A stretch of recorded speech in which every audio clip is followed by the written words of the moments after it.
তো আমরা শুরুতে কথাবার্তা বলবো হচ্ছে যে মেডিকেল ভর্তি পরীক্ষা কবে হতে পারে। তো আমি আমার নিজস্ব অ্যানালাইসিস শেয়ার করব। এটাই যে সঠিক হবে এমন কোনো কথা নাই। ঠিক আছে? আগের ২ বছর আমি যেটা প্রেডিক্ট করছিলাম সঠিক হয়েছিল। মানে যেটা আমরা অ্যানালাইসিস করে বের করছিলাম সেটা সঠিক হয়েছিল। তবে আগের ২ বছর সঠিক হয়েছে বলে যে বছর হবে সেটা ঠিক না। তবে এর আশেপাশে ডেট থাকবে ইনশাআল্লাহ। খেয়াল করো। জানুয়ারি ২০২৫-এ আমাদের কি কি শুক্রবার আছে আমরা একটু দেখি। কারণ মেডিকেল ভর্তি পরীক্ষা শুক্রবারে হয়। এই যে আমাদের এই ৫টা শুক্রবার হচ্ছে জানুয়ারি ২০২৫-এ। এখন কথা হচ্ছে আমরা গত বছরের এইচএসসি পরীক্ষা শেষ হওয়া, রেজাল্ট হওয়া এবং পরীক্ষার ডেটটা একটু কম্পেয়ার করি। গত বছর এইচএসসি পরীক্ষা শেষ হয়েছে খুব সম্ভবত নভেম্বরের ১৯ বা ২০ তারিখে। ঠিক আছে? সেপ্টেম্বরের ১৯ বা ২০ তারিখে, সেপ্টেম্বরের লাস্টে। রেজাল্ট হয়েছে নভেম্বরের ২৬ তারিখে। ঠিক আছে? এইচএসসি ২৩ ব্যাচের কথা বলতেছি। তাহলে সেপ্টেম্বরের লাস্টের দিকে যদি পরীক্ষা শেষ হয়, রেজাল্ট দিচ্ছে ২ মাসের মধ্যেই। রাইট? ২ মাসের আশেপাশে। তার মানে হচ্ছে তোমাদের যদি পরীক্ষা শেষ হয় অক্টোবরের মাঝামাঝি সময়, প্র্যাকটিক্যাল সহ যদি শেষ হয় অক্টোবরের মাঝামাঝি সময়, তাহলে তোমাদের রেজাল্ট হয়ে যাবে অক্টোবর থেকে ২ মাস ডিসেম্বরের মাঝামাঝি সময়। রাইট? তোমাদের কোনো প্রশ্ন থাকলে কমেন্ট করো। তোমাদের কোনো প্রশ্ন থাকলে কমেন্ট করো, আমি আজকে তোমাদের কমেন্টগুলো দেখতেছি। ওকে? তাহলে যদি অক্টোবরের মাঝামাঝি সময়ে পরীক্ষা শেষ হয়, রেজাল্ট দিচ্ছে ডিসেম্বরের মাঝামাঝি সময়। তো গত বছর কি হয়েছে, ডিসেম্বরে নির্বাচন ছিল। তো নির্বাচনের আমেজে হচ্ছে পুরো সময়টা একদম পরীক্ষা নেওয়ার কোনো পরিস্থিতি ছিল না, যার কারণে পরীক্ষাটা তারা ১ মাস পিছাইছে। যেটা হওয়া উচিত ছিল ডিসেম্বরের লাস্টে বা জানুয়ারির ফার্স্টে, সেটা হয়েছে কবে, ফেব্রুয়ারির ফার্স্টে। তার মানে ১টা মাস পিছাইছে, যা কিনা হওয়া উচিত ছিল না। তো এই বছর যেহেতু নির্বাচন নাই, আমরা আশা রাখবো যে ওই ১টা মাস দিবে না। আমরা আশা রাখবো, মানে এইভাবে আগাবো। যদি দেয় সেটা আমাদের জন্য বোনাস। তাহলে কি বললাম যে নভেম্বরের লাস্টে রেজাল্ট দিয়ে তারা যদি জানুয়ারির ফার্স্টে বা ডিসেম্বরের লাস্টে পরীক্ষা দেওয়ার প্ল্যান করে, তার মানে ১ মাস সময় পাওয়া যাবে রেজাল্টের পরে। সার্কুলার দিবে, তোমরা আবেদন করবা, সেই অনুযায়ী প্রবেশপত্র দিবে, ১ মাস সময়। তাহলে অক্টোবরের মাঝামাঝি সময় পরীক্ষা শেষ হইলো, ডিসেম্বরের মাঝামাঝি সময় রেজাল্ট দিল, হিসাবে আমাদের পরীক্ষা হওয়া উচিত জানুয়ারির লাস্টের দিকে। জানুয়ারির লাস্টের দিকে। তার মানে এই যে আমি যে কয়েকটা ডেট বললাম, ঠিক আছে, এই যে আমি কয়েকটা ডেট বললাম, কেমন আছে সবাই? আমার অনেক আগের স্টুডেন্টরা ক্লাসে আসছে, আগের স্টুডেন্টরা কাছে আসছে, অনেকে মেডিকেলে ভর্তি হয়ে গেছে অলরেডি। আচ্ছা, ২৩ ব্যাচ লেখছি বইলা মেডিকেলের পোলাপানরা কিন্তু দরকার নেই আসার। হ্যাঁ, মানে এখানে লেখছি যে এইচএসসি ২৩ ব্যাচ। তো এই জন্য মেডিকেলে ভর্তিকৃত স্টুডেন্টরা আসা পড়ছে। তোমরা গল্প করতে থাকো, সমস্যা নেই। এই দুইটা ডেট হচ্ছে জানুয়ারির লাস্টে, ২৪ ও ৩১ তারিখ। এখন কথা হচ্ছে ভাইয়া, আহ মার্চে নিবে কিনা। খেয়াল করে দেখো, আমরা যখন পরীক্ষা দিতাম করোনার আগে, বা করোনার আগে যখন ভাইয়ারা পরীক্ষা দিত, তখন পরীক্ষাটা কিন্তু এই সেপ্টেম্বর অক্টোবরের দিকে নিয়ে নিত। ঠিক আছে? মানে জীবনও নতুন বছরে আসতো না। তো ওই যে তোমার সেশনটা, সেশনটা তো শুরু হওয়ার কথা ডিসেম্বরের আগে। তো ওই সময়ে আনার জন্য প্রত্যেক বছর কিন্তু তোমার সময় আগায় নিবে। মানে মার্চ এপ্রিলে করোনার জন্য চলে আসছে বলে যে প্রত্যেক বছর মার্চ এপ্রিলে হবে, বিষয়টা এরকম না। অবশ্যই আগাবে। ঠিক আছে? তো কি করছে, আগে এপ্রিলে ছিল, এরপরে মার্চে আনলো, এরপরে ফেব্রুয়ারিতে আনলো। ঠিক আছে? তো এই বছর যদি এই দেশের সমস্যা না থাকতো, এবছর তুমি একদম শিওর থাকো ডিসেম্বরে নিয়ে নিত। কারণ এইচএসসি তোমার ২ বছর, এইচএসসি ২ মাস পিছাইছে বইলা তুমি হচ্ছে ফেব্রুয়ারিতে যাইতে পারতেছো বা জানুয়ারিতে যাইতে পারতেছো, নাহলে জানুয়ারিতে যাওয়ার কোনো সুযোগ ছিল না। ঠিক আছে?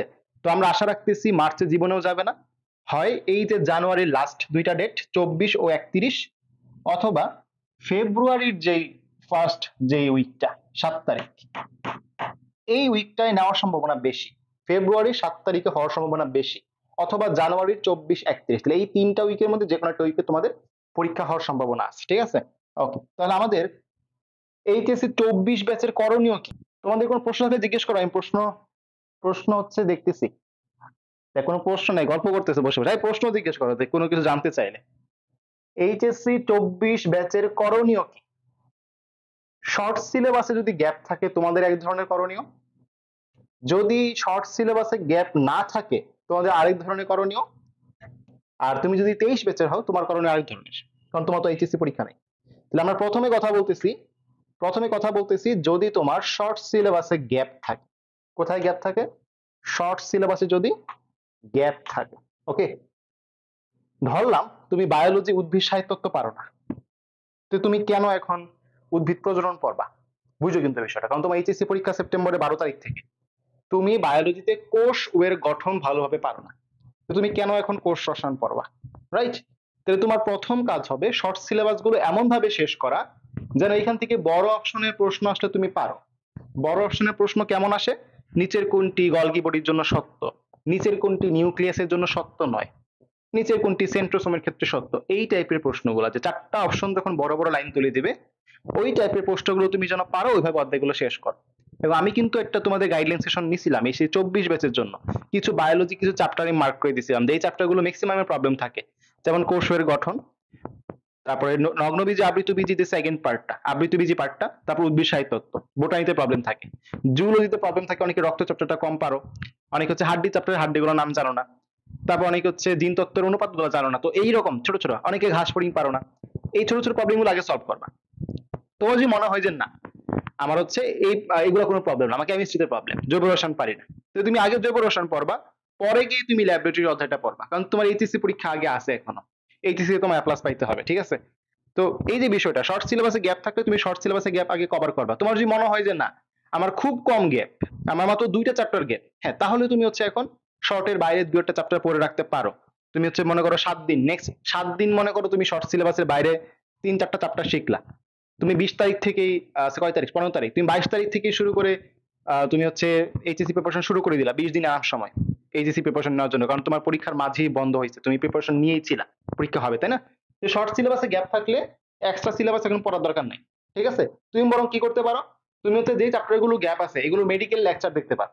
মেডিকেল লেকচার কিরকম হবে, ইউটিউবে সার্চ দিয়ে দেখতে পারো, অথবা আমাদের কোর্সে যারা ভর্তি হয়েছে, অনেকে দেখছি লাইভে আসছে, বিশেষ করে আমাদের কোর্সে যারা ভর্তি হয়েছো দেখবা কিছু আর্কাইভ ক্লাস দেওয়া আছে, মনে করো তোমার উদ্ভিদ সাহিত্যত্বের গ্যাপ, উদ্ভিদ সাহিত্যত্বের আর্কাইভ ক্লাসও তুমি দেখে ফেললা, এতে তোমার এমসিকিউ 100% কারেক্ট হয়ে যাবে ইনশাল্লাহ। মানে এইচএসসি পরীক্ষা এখান থেকে যা এমসিকিউ আসে তোমার আর ভুল হবে না, কিন্তু তোমার কিন্তু বেসিকটা ক্লিয়ার হয়ে গেল, এইচএসসি টাইপও পড়া হয়ে গেল, অ্যাডমিশন টাইপও পড়া হয়ে গেল। অথবা মনে করো তুমি অন্য কোনো ব্যাচে ভর্তি আছো, আমাদের ব্যাচে না অন্য কোনো ব্যাচে ভর্তি আছো, তোমার শর্ট সিলেবাসে গ্যাপ, তাহলে ওই ব্যাচে অবশ্যই আর্কাইভ ক্লাস দেওয়া আছে, ওই আর্কাইভ ক্লাসটা তুমি দেখে ফেললা, ওই শর্ট সিলেবাসের চ্যাপ্টারটা, যেটা তোমার মেডিকেলের প্রিপারেশন হয়ে গেল, আবার এইচএসসি প্রিপারেশন হয়ে গেল। এবং কেমিস্ট্রির ক্ষেত্রে, কেমিস্ট্রিতে যদি গ্যাপ থাকে, মনে করো কেমিস্ট্রি তুমি পরিমাণগত রসায়ন পারো না, তাহলে প্রথমে এই ক্লাসটা করবা, মেডিকেল স্ট্যান্ডার্ড ক্লাসটা দেখার পরে অনুশীলনী সলভ করে ফেলবা, হাজারে স্যারের অনুশীলনী সলভ করো, কবির স্যারের অনুশীলনী সলভ করো, কবির স্যারের অনুশীলনী মানে বোর্ড প্রশ্ন, এইগুলো এইচএসসি কমন আসবে, এগুলাই তোমার বোর্ড মেডিকেল পরীক্ষা কমন আসবে, এগুলাই ভার্সিটি পরীক্ষা কমন আসবে, ঠিক আছে? তাহলে এই জিনিসটা একটু কম্বাইন করে কম্বিনেশন করে চললো, যে যদি গ্যাপ থাকে শর্ট সিলেবাসে, যদি তোমার শর্ট সিলেবাসে গ্যাপ না থাকে, শর্ট সিলেবাসে যদি গ্যাপ না থাকে তখন তুমি কি করবা? একদমই গ্যাপ নেই, তুমি খুব ভালো লেভেলের স্টুডেন্ট, তুমি একদম গোল্ডেন পাওয়ার মতো স্টুডেন্ট, 1200 মার্ক পাওয়ার মতো স্টুডেন্ট, এখন তুমি কি করো? তুমি 25 তারিখ পর্যন্ত বা 30 তারিখ পর্যন্ত, মানে 10 দিন আগ পর্যন্ত একদম কমপ্লিটলি এক্সট্রা রাইটার পড়া শুরু করে দাও, সরি এক্সট্রা সিলেবাস পড়া শুরু করে দাও, extra syllabus not writer, extra writer হচ্ছে সেকেন্ড টাইম আমাদের জন্য বলবো। এখন যদি 24 ব্যাচ হয়ে থাকো, এখন তুমি এক্সট্রা সিলেবাস পড়ো। এক্সট্রা সিলেবাস বলতে কি, শর্ট সিলেবাসের বাইরে চ্যাপ্টার গুলো। কোথায় করতে পারো? 3টা উপায় আছে, আমি আগেও বলছিলাম আগের সেশনে। 1 নাম্বার, ইউটিউবে সার্চ দিতে পারো, তোমার প্রিয় কোনো টিচার থাকলে সেই টিচারের ক্লাস দেখতে পারো। 2 নাম্বার, কোনো কোর্সে ভর্তি হতে পারো, তুমি যদি মেডিকেল কোর্সে ভর্তি হয়ে যাও, আমার কোর্স, অন্য যে কোনো ভাইয়ের কোর্স, আর্কাইভ ক্লাস দেওয়া থাকে, ওই আর্কাইভ ক্লাস থেকে তুমি এক্সট্রা রাইটারের ক্লাসগুলো করতে থাকো, কোর্স রসায়ন করো, শৈবাল ছত্রাক করো, জীবের পরিবেশ বিস্তার সংরক্ষণ করো বায়োলজিতে, জুলজিতে তুমি হচ্ছে সমন্বয় নিয়ন্ত্রণটা একবার দেখে রাখো।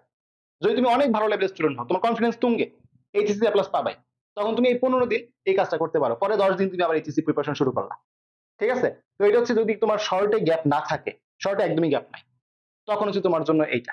ওকে, তুমি এখন এক্সট্রা রাইটার দেওয়ার দরকার নেই, এইচএসসি 24 এখন এক্সট্রা রাইটার দেওয়ার দরকার নেই, পরীক্ষা শেষ হোক, তারপর তুমি হচ্ছে এক্সট্রা রাইটার দেখবা যে আসলে প্রয়োজন পড়তেছে কিনা, বা তুমি বায়োলজি ভালো পারো কিনা, ভালো পারলে তারপর তুমি এক্সট্রা রাইটারে শিফট করবা। ওকে, 23 ব্যাচের জন্য কি করণীয়? এইচএসসি 23 ব্যাচের করণীয় খুবই খুবই অ্যালার্মিং বিষয়।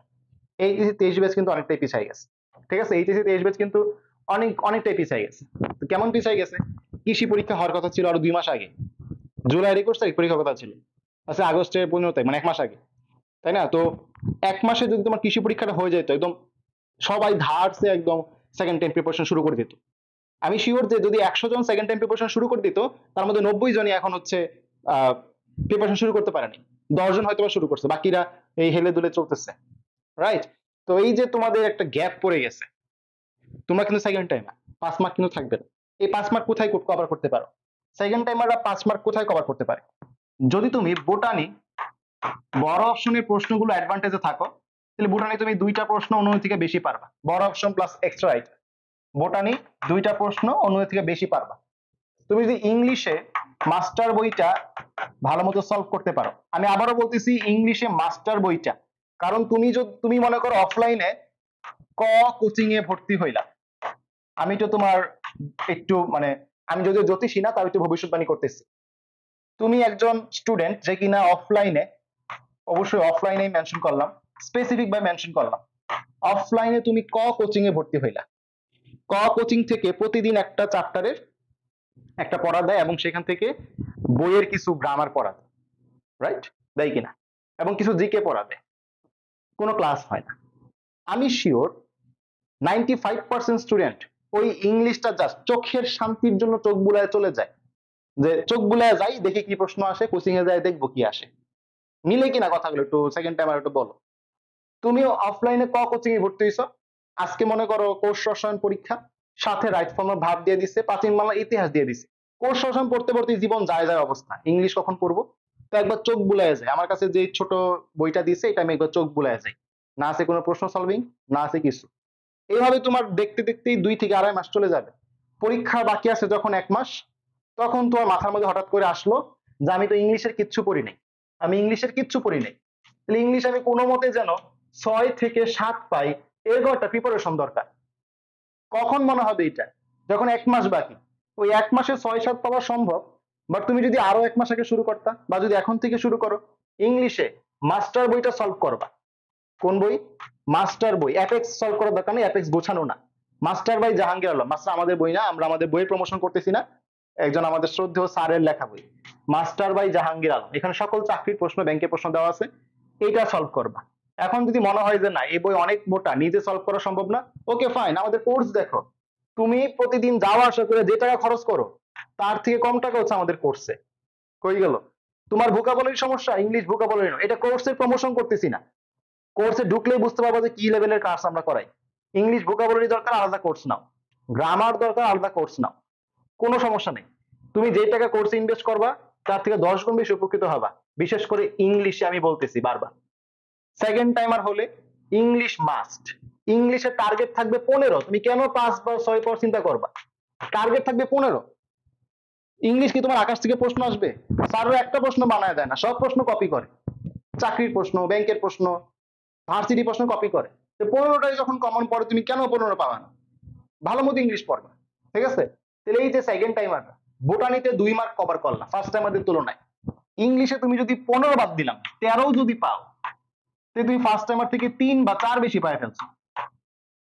3 বা 4 আর এখানে হচ্ছে 2, তাহলে মোট তুমি তো 6 নাম্বার এমনি কভার করে ফেলছো। তো তুমি আর সেকেন্ড টাইম আর ফার্স্ট টাইম পার্থক্য কই? কোনো পার্থক্য থাকলো না। তাহলে এই যে বিষয়টা, যে তুমি মার্কে কিভাবে কভার করবে, বোটানি আর ইংলিশ, তাহলে এই কয়েকদিন যতদিন এইচএসসি পরীক্ষা না হচ্ছে, তোমার মূল ফোকাস হবে বোটানিতে এবং ইংলিশে। নেক্সট কথা, বোটানিতে কোন কোন জায়গা বেশি গুরুত্ব দিব, বোটানিতে কোন কোন জায়গা বেশি গুরুত্ব দিব, এটা নিয়ে আসতেছি, এটা কথা বলবো। বোটানিতে এক্সট্রা সিলেবাসে গুরুত্ব দিব, এক্সট্রা সিলেবাসে গুরুত্ব দিব। এক্সট্রা সিলেবাস বলতে কি বোঝাচ্ছি? কোষ রসায়ন, শৈবাল ছত্রাক, জীবের পরিবেশ বিস্তার সংরক্ষণ, এই টাইপের যে অধ্যায়গুলা একদমই পড়া হয় না তোমাদের, আমি জানি তোমরা পড়োই না। প্রথমত এই এক্সট্রা সিলেবাস হাসান স্যার থেকে পড়বা, এরপর পড়বা আলিম স্যার থেকে, এরপর পড়বা আজিবুর স্যার থেকে। যদি তুমি সেকেন্ড টাইমার হও, এই কাজটা কইরো, অন্তত কয়েকটা সিলেক্টিভ চ্যাপ্টার। কি কি সিলেক্টিভ চ্যাপ্টার বললাম? 1 নাম্বার শর্ট এক্সট্রা মিলাই বলতেছি, 3 নাম্বার, 5 নাম্বার, 4 নাম্বারও আছে, 4 নাম্বার, 12 নাম্বার। এই 5টা চ্যাপ্টার অন্তত এই সবগুলা বই থেকে মিলায় পড়ো। যদি মিলায় পড়তে না পারো, এইখানেও সমাধান আছে। 500 টাকায় তোমাদের হচ্ছে সব ক্লাস দিয়ে দিচ্ছি, কই গেল? 500 টাকার মধ্যে একবার সব ক্লাস আছে, এই যে বায়োলজি এক্সট্রা ইনফো কোর্স, ঠিক আছে? এটা তুমি 500 টাকা নিতে পারবা। তো এইখানে তুমি সবগুলো কি বায়োলজি এক্সট্রা রাইটারের যে ক্লাসগুলা, হাসান স্যার বাদে, হাসান স্যার বাদে হচ্ছে এই 2টা রাইটারে পেয়ে যাবে। আচ্ছা, এখন অনুশীলনীর এমসিকিউ এক্সাম, অনুশীলনের এমসিকিউ এক্সাম দেওয়া খুবই গুরুত্বপূর্ণ। অনেকেই বলতেছে সরকার চেঞ্জ হয়েছে, এই চেঞ্জ হয়েছে, সেই চেঞ্জ হয়েছে। সরকার চেঞ্জ হোক, কিন্তু প্রশ্ন তো প্রশ্নই। তুমি যদি একটা প্রশ্ন যে কোনো বই থেকে সলভ করতে চাও, ফার্স্ট প্রায়োরিটি থাকবে মেইন বই, কারণ এইটা স্যারদের হাতে থাকে। স্যাররা চাইলেই প্রশ্ন তুলে দিতে পারে। মানলাম আগে হয়তো বা 50টা প্রশ্ন তুলে দিত, এখন হয়তো বা 20টা বা 30টা তুলে দেবে, কিন্তু তুলে দেওয়ার সম্ভাবনা বেশি।